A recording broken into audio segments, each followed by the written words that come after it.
આચાર્યશ્રીઓ, શિક્ષકશ્રીઓ અને મારા વહાલા વિદ્યાર્થી ભાઈઓ તથા બહેનો અને ગ્રામજનોનું હું સ્વાગત કરું છું. હું ગમારા કૃષ્ણ ધોરણ 8 માં અભ્યાસ કરું છું. હું આજે આપને 26 જાન્યુઆરી વિશે બે શબ્દ કહીશ. સૌપ્રથમ તો આપ સૌને પ્રજાસત્તાક દિવસની હાર્દિક શુભકામનાઓ.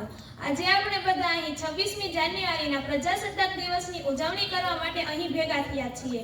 આ વર્ષે આપણે 76મા વર્ષની ઉજવણી કરી રહ્યા છીએ. જેમ કે આપણે બધા જાણીએ છીએ કે પ્રજાસત્તાક દિવસ આપણા બધા માટે એક શુભ અવસર છે. 26 જાન્યુઆરી 1950ના રોજ ભારતનું બંધારણ અમલમાં આવ્યું હોવાથી અમે આ દિવસને ખૂબ જ ઉત્સાહ અને આનંદથી ઉજવીએ છીએ.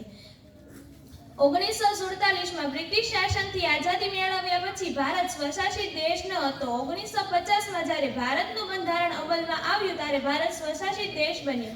એટલા માટે આ દિવસને ગણતંત્ર દિવસ તરીકે ખૂબ જ ઉત્સાહથી ઉજવવામાં આવે છે. પ્રજાસત્તાકનો અર્થ છે દેશના તમામ લોકોને તેમના નેતાઓની પસંદગી કરવાની શક્તિ અને સ્વતંત્ર જે દેશને યોગ્ય ક્ષેત્ર અથવા દિશામાં દોરી શકે. ભારત એક પ્રજાસત્તાક દેશ છે જેમાં લોકો તેમના નેતાઓને નેતાવાળા પ્રધાનના રૂપમાં પસંદ કરે છે. આપણા મહાન ભારતીય સ્વતંત્ર સેનાનીઓએ ભારતમાં સંપૂર્ણ પ્રજાસત્તાક લાવવા માટે સખત સંઘર્ષ કર્યો હતો.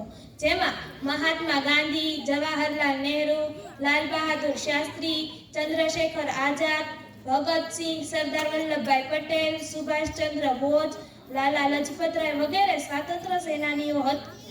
આ તમામ મહાપુરુષોએ ભારતને સંપૂર્ણ સ્વતંત્ર દેશ બનાવવા માટે સખત સંઘર્ષ કર્યો હતો.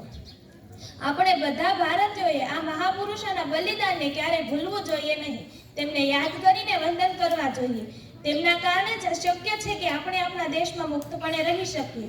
મને ભારતીય નાગરિક હોવાનો ગર્વ છે અને આ દિવસે આપણે આપણા દેશના વાસ્તવિક અર્થ અને માનવતાની મહત્વપૂર્ણ સંસ્કૃતિને જાળવવા માટે શપથ લેવા જોઈએ.